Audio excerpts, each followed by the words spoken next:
দেখেন প্র্যাকটিক্যাল একটা জিনিস বুঝাই। এটা কি? পানির বোতল, ঠিক না? এটা কতটুকু হবে?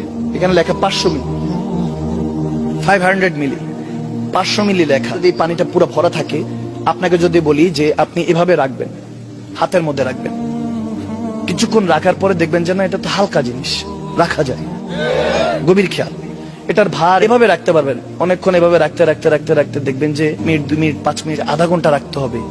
আধা ঘন্টা পরে এটা আপনার কাছে মনে হবে যে 500 মিলি না, এটা 500 কেজি মনে হবে।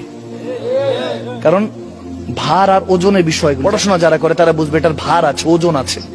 এই ভারত্বটা অনেকক্ষণ নিতে পারবেন না আপনি। 500 মিলি আপনি 2 মিনিট 5 মিনিট রাখতে পারবেন, 1 ঘন্টা আপনার রাখা সম্ভব না, মনে হবে যেন অনেক ভারী হয়ে গেছে, 500 কেজি হয়ে গিয়েছে। তেমনি ভাবে যত কষ্ট দুঃখ আছে মনের মধ্যে রাখবেন না।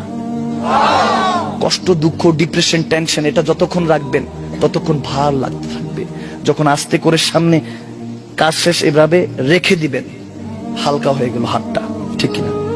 ডিপ্রেশন, কষ্ট, দুঃখ, টেনশন কেউ যদি আপনার নামে গীবত করে, চুগলখড়ি করে, যা কিছু আছে অন্তরের মধ্যে যদি রাখেন, লালন পালন করেন, এটা বাড়তে থাকবে, বাড়তে থাকবে। এমনকি এমন হতে পারে আপনার রাগ চলে আসতে পারে, আপনি ক্রিটিসাইজ করতে পারেন, গালিগালাজ করতে পারেন, কিন্তু সেটা যদি আপনি ইগনোর করেন, আপনি যদি ভুলে যান, দেখবেন যে অন্তরটার মধ্যে প্রশান্তি চলে আসতেছে। সুবহানাল্লাহ।